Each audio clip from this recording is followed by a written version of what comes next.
saying, there was in a city a judge which feared not God, neither regarded men. Welcome. This is Brother G coming to you again with another video message, another video teaching. What did the unjust judge of Luke 18 verse 2 actually taught me a few years ago?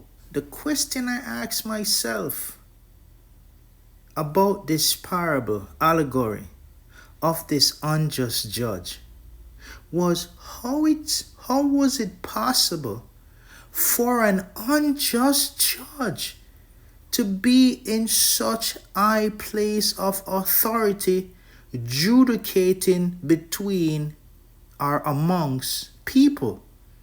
And that actually what caught my mind. Yes, the other part of the story with the widow coming and crying to the judge, which also didn't make sense. But then the context of this teaching or parable suggests that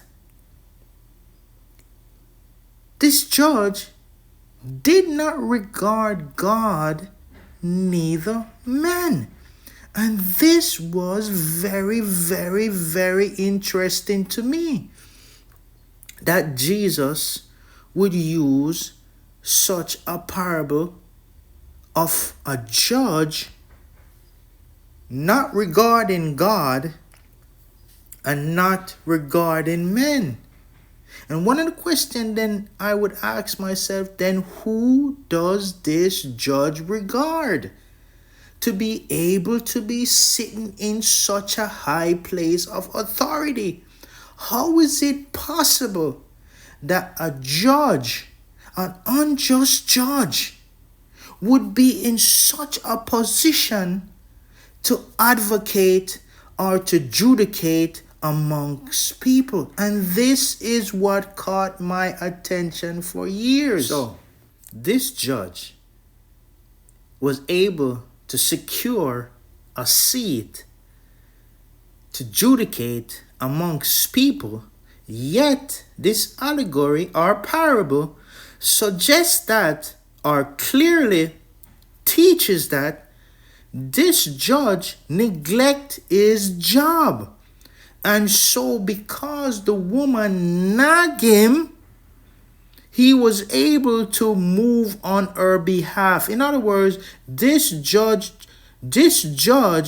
moved because of his own frustration with someone asking him to avenge them in a particular matter. So this judge really did not regard God and men.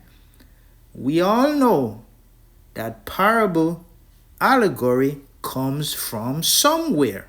Also, here is my problem with this teaching. And even though Jesus said that God, if we ask God, God will avenge us likewise. I've been waiting very long for God to avenge us.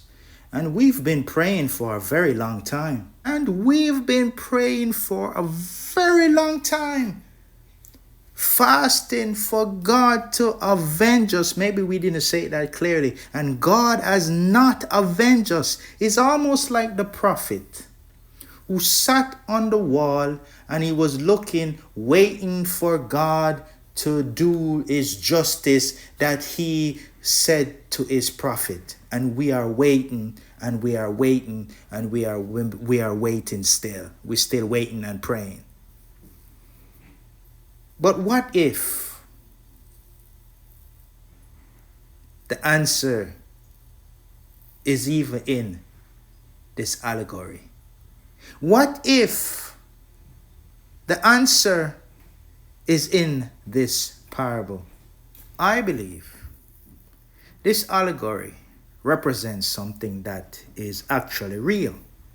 And this unjust judge, even though he didn't recognize God, nor did he regard men, I believe this particular judge, and many like him, they do have a God.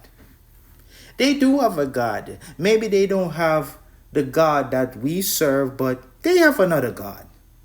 And so, what is my video message? If what is my possible, never, never, ever try to stand before these judge or these so-called justices.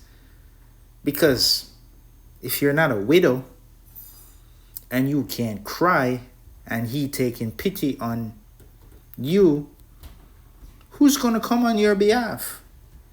Maybe the answer or the answers are literally in these parables or these allegories.